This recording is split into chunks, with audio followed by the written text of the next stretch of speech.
Biological classification. हम क्या पढ़ रहे हैं? Biological classification. बायोलॉजिकल क्लासिफिकेशन में क्या बताया कि लिविंग ऑर्गेनिज्म का क्लासिफिकेशन करना ही बायोलॉजिकल क्लासिफिकेशन कहलाता है। जैसे मैं एक एग्जांपल के थ्रू आपको समझाती हूँ कि आप मार्केट गए और महीने भर का सामान खरीद के लाए। महीने भर का सामान क्या किए? खरीद के लाए। और आपने घर आते ही क्या किया? सबसे पहले करेंगे कि जो किचन का सामान है वो किचन में रखिए, जो वॉशरूम का सामान है वो उसे वॉशरूम में रखिए, जो आपके स्टडी रिलेटेड सामान है वो स्टडी में टेबल पे रखिए, और जो आपके अन्य सामान हैं उन्हें अपने पर्टिकुलर जगह में रखा ताकि आपको ढूंढने में इजी हो। जो फ्रिज का सामान था उसे फ्रिज में रखा। जब आपके पापा ने आपको बोला कि बेटा जाओ पेन लेके आओ, तो क्या आप किचन जाएंगे? नहीं, वो आप स्टडी टेबल पर जाएंगे और पेन लेके आके पिताजी को देंगे। तो इसमें क्या आपका फायदा हुआ? जो आपने इतना टाइम लगा के क्लासिफिकेशन किया, तो आपका इसमें क्या बचा? तो दूसरा आपका टाइम बचा। आपका पहला क्या हुआ? टाइम बचा। दूसरा इजी वे में आपने ढूंढा, इजी तरीके से आपने ढूंढा सामान को। जब आपके पापा ने पेन मांगा तो आपने इजी तरीके से टेबल पास गए तुरंत और तुरंत पेन लाके दिए, तुरंत किए, यानी कि इजी हो गया आपका काम। अगर वही एक ही जगह आप रख देते तो उसमें आप ढूंढ रहे हैं, पहले किचन का सामान निकाला, उसके बाद जो और अलग आलतू फालतू के सामान उसे निकाला, तब जाके आपको छोटे सा पेन मिला, उतना टाइम वेस्ट हो गया। तो आपका टाइम बचा एक पहला, और दूसरा कि आपको इजी तरीके से मिल गया सामान। यहाँ पे दो चीज हुए। तो 1.7 कितने स्पीसीज? 1.7 से 1.8 स्पीसीज ढूंढे जा चुके हैं हमारे लिविंग वर्ल्ड में। जब हम द लिविंग वर्ल्ड पढ़े थे तब हमने पढ़ा था 1.7 से 1.8 स्पीसीज प्रजाति ढूंढे जा चुके हैं। कितने प्रजाति ढूंढे जा चुके हैं? इतने। तो इतने सारे स्पीसीज हैं, तो 1.7 से 1.8 मिलियन स्पीसीज ढूंढे जा चुके हैं। तो इतने सारे स्पीसीज को एक एक करके पढ़ना, उनके बारे में जानना, उनके फीचर को पढ़ना, याद करना हम स्टूडेंट या और भी कोई भी इंसान के लिए बहुत डिफिकल्ट हो गया था। इसीलिए कुछ साइंटिस्ट लोग आए और क्लासिफिकेशन का सिस्टम दिए। उनके क्लासिफिकेशन के सिस्टम के बेसिस पे हम इजी तरीके से पढ़ पाते हैं, उसे लर्न कर पाते हैं, और आगे हमारा पढ़ाई में बहुत ही इजी हो गया है। हम स्टडी इजी तरीके से कर पाते हैं क्लासिफिकेशन की वजह से। तो सबसे पहले लोग क्लासिफिकेशन पहले कैसे करते थे? लोग क्लासिफिकेशन पहले कैसे करते थे? फूड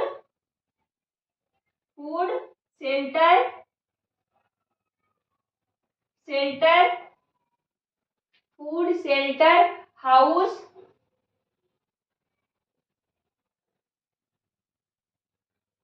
रोटी, मकान, कपड़ा, क्लोथ, ये सब ऐसे ही कुछ फीचर हैं। इसके बेसिस पे लोग स्पीसीज को क्लासिफाई कर रहे थे।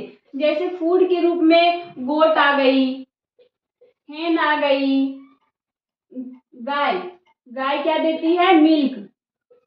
तो ये भी फूड के ही रूप में आई। गाय मिल्क देती है तो इसको खाने वाला कैटेगरी में रख दो, ये स्पीसीज हमें खाना देती है। गोट का, हेन का, ये सब का मीट हमारे लिए उपयोगी होते थे, तो इसे हम खाने के कैटेगरी में रख दिए स्पीसीज को। उनके कैरेक्टर को नहीं देखा कि गाय दूसरे प्रजाति में है और हेन दूसरे प्रजाति में है, ये सब नहीं देखे हम कि मुर्गी अंडा देती है और गाय बच्चा देता है, दोनों को एक ही कैटेगरी में रख दिया हमने। शेल्टर जो हमें घर बनाने में हेल्प करता हो, हाउस घर, क्लोथ कपड़ा, जैसे सीप, यहाँ पे क्या आ जाएगा एग्जाम्पल? सीप का। सीप हमें ऊन देती है, उनकी मदद से हम कपड़े बनाते हैं और कपड़े पहनने में उपयोग लाते हैं। इसी तरह हम सीप को कपड़े के स्पीशीज में रख दिए कि ये प्रजाति है, ये हमें कपड़े देती है। तो ये साइंटिफिकली नहीं था, ये हम लोग कपड़े, रोटी, मकान और कपड़े की बेसिस पे हम लोगों ने स्पीशीज को बांट दिया था। लेकिन कुछ साइंटिस्ट, जब साइंटिस्ट ने ऐसा देखा तो उन्होंने सोचा कि ये साइंटिफिकली नहीं बोल सकते, कि किसी भी स्पीशीज को हम ऐसे क्लासिफाई नहीं कर सकते। तो उन्होंने कुछ साइंटिफिकली रूल दिया, उन्होंने कुछ क्लासिफिकेशन के सिस्टम दिए, उनके हेल्प से हम अभी पढ़ाई अच्छे तरीके से कर पाते हैं। तो आइए देखते हैं वो सब क्या क्या है। क्लासिफिकेशन सिस्टम में हम सबसे पहला नाम सुनते हैं एरिस्टोटल का। एरिस्टोटल है कौन? आप जब बायोलॉजी पढ़े होंगे तो सुने होंगे, father of biology Aristotle. Father of biology कौन है? एरिस्टोटल। एरिस्टोटल। मैं इसका एक ट्रिक बताती हूँ एरिस्टोटल आपको याद करने के लिए। Father of biology, total, father, ये कौन है? Father of biology Aristotle. Total, सबका सबका, यानी कि बोटनी और जूलॉजी दोनों का फादर कौन है? तो एरिस्टोटल। कौन है? टोटल, ये सबका पिता है। फादर ऑफ बायोलॉजी, इन्हें फादर ऑफ बायोलॉजी बोला गया है। इन्होंने सबसे पहले क्लासिफिकेशन का सिस्टम दिया साइंटिफिकली।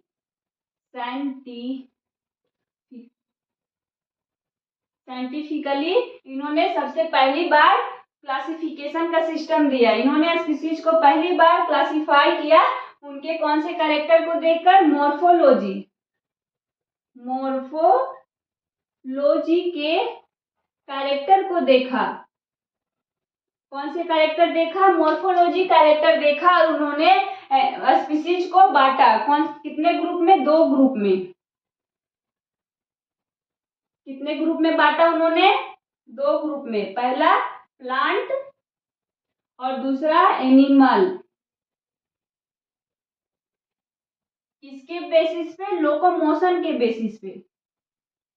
लोकोमोशन के बेसिस पे। जो लोकोमोशन करता है उसे एनिमल किंगडम में रख दिया गया और जो लोकोमोशन नहीं करता उसे प्लांट किंगडम में रखा गया। तो प्लांट को फर्दर इन्होंने 3 ग्रुप में बांटा। कितने ग्रुप में? 3 ग्रुप में। पहला हर्ब्स, सर्ब्स। पहला क्या बांटा? हर्ब्स में। दूसरा बांटा सर्ब्स। दूसरा क्या था? सर्ब्स। सर्ब्स। और तीसरा ट्री।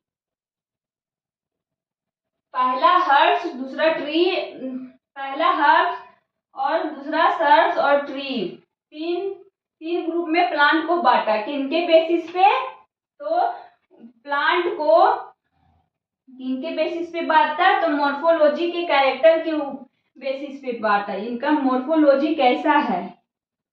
मॉर्फोलॉजिकली बांटा इन्होंने। हर्ब्स सबसे छोटे होते हैं, जैसे लता। आप देखे होंगे प्लांट के स्वरूप को लता के फॉर्म में होते हैं, उसे हर्ब्स के रूप में रखा गया। जिसमें स्टीम नहीं होता, वो लता के रूप में होते हैं, उसे हर्ब्स बोला गया। जिसमें इंटरमीडिएट ऊडी आते हैं, इसमें ऊड नहीं होते, ऊड नहीं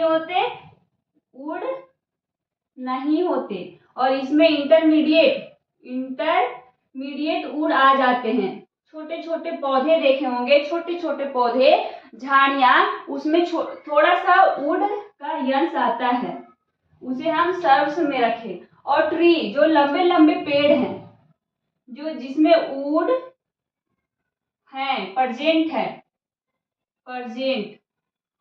वुड जिसमें प्रेजेंट है उसे ट्री बोलते हैं। यहाँ पे आई होप आपको नहीं दिख रहा हो तो मैं इसका ट्री का यहाँ पे लिख देती हूँ। जिसमें वुड प्रेजेंट हो, लकड़ी जिसमें प्रेजेंट हो, उसे हम ट्री के कैटेगरी में रखें। और एनिमल को फिर से फर्दर इन्होंने 2 ग्रुप में रखा। जिसके किनके बेसिस पे, तो ब्लड के बेसिस पे, ब्लड ग्रुप के, ब्लड का रंग के बेसिस पे, blood basis and colour of blood, किसके बेसिस पे, colour colour colour colour of blood, colour of blood के बेसिस पे इन्होंने दो ग्रुप में बांटा एनिमल किंगडम को। पहला को बोला एनीमिया, पहला को बोला एनीमिया और दूसरा को इनेमिया।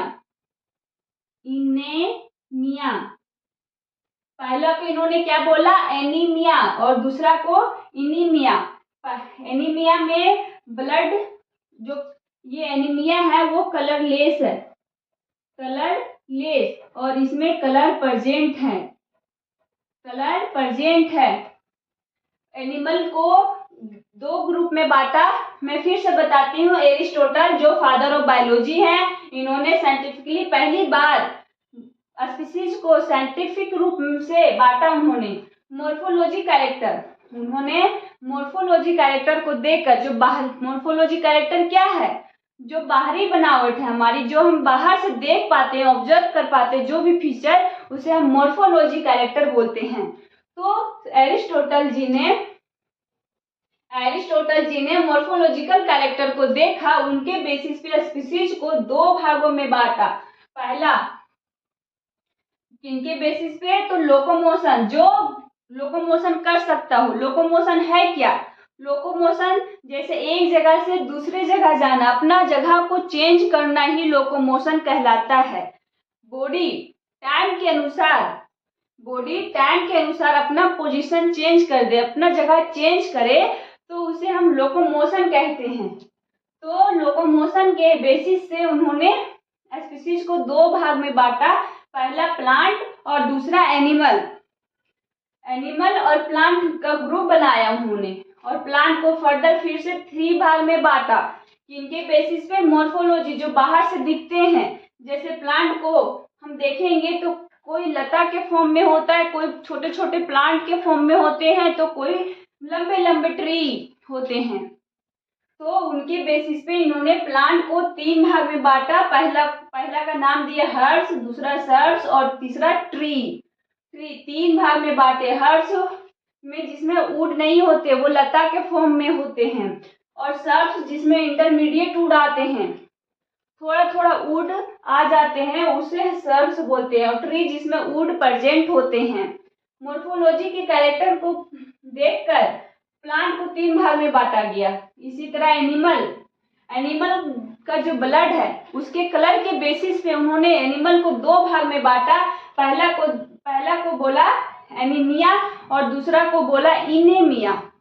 एनेमिया और इनेमिया, एने मतलब जिसमें कलर प्रेजेंट ना हो, और जिसमें कलर प्रेजेंट हो उसे इनेमिया बोलते हैं। यहाँ पे एक ट्रिक देती हूँ, ए से होता है इनेमिया, ए से क्या हुआ, एनेमिया, और ए से अब्सेंट, जिसमें कलर अब्सेंट हो उसे हम एनेमिया बोलेंगे, और जिसमें कलर प्रेजेंट हो उसे हम इनेमिया बोलेंगे। आई होप आपको ये क्लासिफिकेशन सिस्टम में एरिस्टोटल जो पहले साइंटिस्ट थे, उन्होंने ये बताया था, पहली बार स्पीशीज को उन्होंने क्लासिफाई किया। आई होप आपको ये समझ में आया होगा। आगे हम पढ़ेंगे, आगे के लेक्चर में हम देखेंगे क्लासिफिकेशन सिस्टम। इसके बाद कौन से साइंटिस्ट आए और फिर उन्होंने क्या बताया। तो हम पहले पढ़ेंगे 2 किंगडम क्लासिफिकेशन,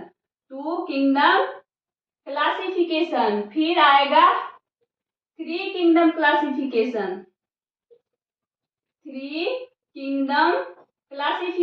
फिर हम पढ़ेंगे 4 किंगडम क्लासिफिकेशन। क्या पढ़ेंगे, 4 किंगडम क्लासिफिकेशन, फिर आएगा 5 किंगडम क्लासिफिकेशन,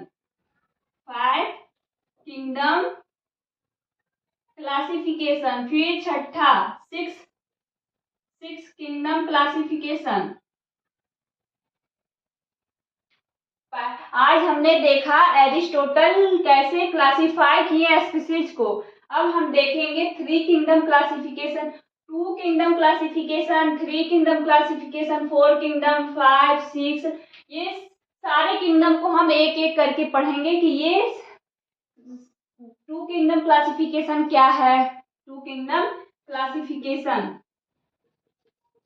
क्लासिफिकेशन